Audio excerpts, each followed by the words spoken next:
After the almost infinite maintenance that ShiftUp did today for the patch on Bready, we finally have her and we've been able to test amongst the new quality of life that the game has introduced, like the cubes, like the easier way of checking your dolls, etc. So let's talk a little bit about first impressions on Bready and how we're feeling right now about her, if it's worth pulling or not, and how I would recommend building her once again as a day one guide, so still not final. As usual, before we start, hello the internet, welcome back to the Waifus. I'm Sefhi, your favorite gambling addict, and today's topic is going to be Bready, the new amazing girl that ShiftUp has provided us. So a little bit of a quick TLDR on how to build her. As of right now, the two stats you are looking for highest priority is going to be elemental damage and charge speed. She is a really slow girl and her skills do not help with this when it comes to the skill 2 and the skill 1 with the charge speed debuff. More on that on a second. So elemental and charge speed, highest priority, then you're going for attack and for max ammo capacity as usual.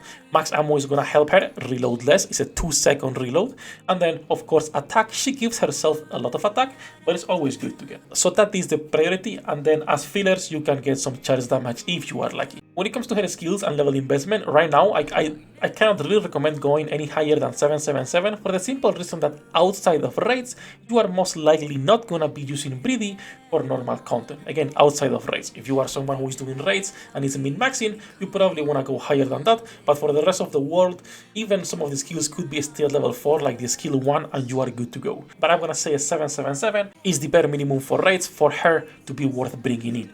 Now her damage is comparable to basically every other water DPS, which is not a high achievement considering our highest DPS on water right now, it's going to be Helm. I could not test versus Helm with the treasury yet because my Helm is too invested, it's not gonna be fair, and Scarrow's account, which is where we were running the test, it does not have a Helm invested yet. He has the treasure, but not investment on the gear. So a 777 on the skills, like I was saying earlier, I don't think it's worth going any higher because the price. And when it comes to her cube, because she's getting a 20% charge speed debuff, you want to be going with resilience. There is almost no situation where adjutant is gonna be better because again, yes, you're getting charge speed, but you're still eating a 2-second reload. The only situation where adjutant is gonna be better, it's if your team has reload speed composition. So if you're running your mates, you're running something else. Adjutant is going to provide you with higher damage output than going with resilience. Every other situation, resilience wins over a bastion and over adjutant and anything else. Now, important also about her skills, she was nerfed. You can see the details on Twitter, we got plenty of compensation for this, so I'm not gonna complain too much, but from what we were calculating and what we could see, basically, she was gonna be comparable to Black Shadow, because her second skill right here was doing 500% at level 10 of distribute damage, and this was every shot. So I assume they started testing last minute, they saw that she was too overpowered, and they had to nerf her. Which makes sense. It is what it is, says Lavi. That's it about the skills, that's it about the cube and about how to properly build her. Let's go a little bit over the test we were running. So I've been running 2 compositions, one for distribute damage, one for sustain damage. On the top, distribute, on the bottom, sustain. We do not have the next support, which is Krusty. With Krusty, things might change. For now, we are testing with what we have. When it comes to distribute damage, this is the best team you can be running with her, where she's going to be doing the most damage. Now, also important for some reference on what we are running, as you can see, Bready, MLB 777, no elemental or attack, phase 15 SR doll, Quincy and Ludmilla core 7s, 7, 7, 10, 10, 10, 10, 1 attack elemental for Quincy, 3 elemental lines for Ludmilla, phase 15 for Ludmilla, phase 0 for Quincy. So multiple things. When we are running both of the mates for distribute damage and Rappy as a B1, our Quincy was doing 6.4, while Bready was doing 4.7 billion. Already really good if you consider again that this is a core 7 with more investment and an MLB with really bad lines, right? Pretty good. Now, with Ludmilla, it goes to a 4.9 versus 5.8. So once again, really good. And if you have comparable lines and investment, she is doing as much damage. In fact, if you're looking for a damage taken debuff, if you are doing a sustain team, she will also provide you with damage taken, just like Ludmilla. So that's pretty nice. And then lastly, I also wanted to check Mana and Alice, because again, she has a 20% damage reduction, right? Charge speed reduction. So if you run Mana, you can remove this. Now you might be thinking, but Sefhi, you're running Anchor, so this is a problem. But like any buff in NIKKE, the buff applies left to right. Both Bready and Anchor have 1 second charge speed, meaning the one that's more to the left will get the buff. In this case, Bready. So she goes from 4.9 with mana and the mates to 5.5, already basically catching up to a core 7 Ludmilla with way more investment and 3 elemental lines. Was it 3 elemental lines?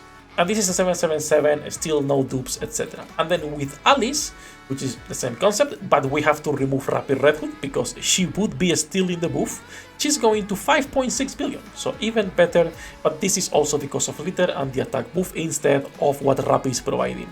So it's a 50-50, and there is multiple compositions you could be running here for water. For water content itself, I don't think you're gonna be running Quincy or Ludmilla here. I think you're gonna be running something like Mana or Alice instead, since this is gonna be one of your last teams for water, not your main team. This is a team 3, maybe a team 4 depending on investment. When it comes to sustained damage, there is just no way I can recommend sustained damage. The only option right now is Rosanna, and she sucks. And then you have Viper with the treasure, and she was doing 4.5 billion on Quincy, 3.3 on Bready, and then with Ludmilla, 5.2, 3.1. Again, the percentages are similar, but the reduction in damage is noticeable. Just because sustain at the moment is not that good. This is not that good damage. And then with Mana, as you can see, we ran the same test, and she went to 3.5, which is basically the same damage as just running Ludmilla or even as running Quincy. There was no noticeable difference on running Mana if it's not with the mates. So her damage is really good. Like, she is a great water carry character. But I just cannot recommend pulling unless you care for raids. Right now, most characters in NIKKE, by the way, this is the background, I got pretty lucky. Here's it.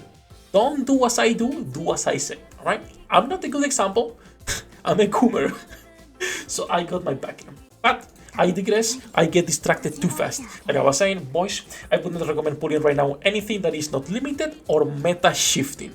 If we get a character like Rapid Red Hood, like Crown, like Cinderella, those characters you want to be pulling for, absolutely, unlimiteds and collaboration characters. Outside of that, on the current meta and the current economy of this game, it's just not worth pulling for almost anything. That said, if you're a new player, this is a character that will be carrying you early on until you get more pilgrims and more meta characters, and I imagine she's going to be most likely. And again, this is just first impressions, so take it with a grain of salt, but she is going to be going into like a T1, maybe a T2, depending on what we are doing, because she can be compared to some of the characters that are up here. So that is really, really good already for a character that is just a filler banner. So, all that jumping aside, I would recommend getting a copy if you care about raids. If not, I believe you can put it on the wishlist and you are not missing much as of now. When Krusty comes out, this might change, and I'm gonna keep testing. When the tier list is updated and I have the full review for Bready, I will make an updated video. But as usual, that is gonna be everything for today. We are live every single day, links in the description. Love you all, bossos. Have a great day. Good luck with your pull, and it's I'll see you in the next one. 役立たずは楽園から追放するのみ。ブランとノワールのショータイムです。天地万物を切るとはこういうことです。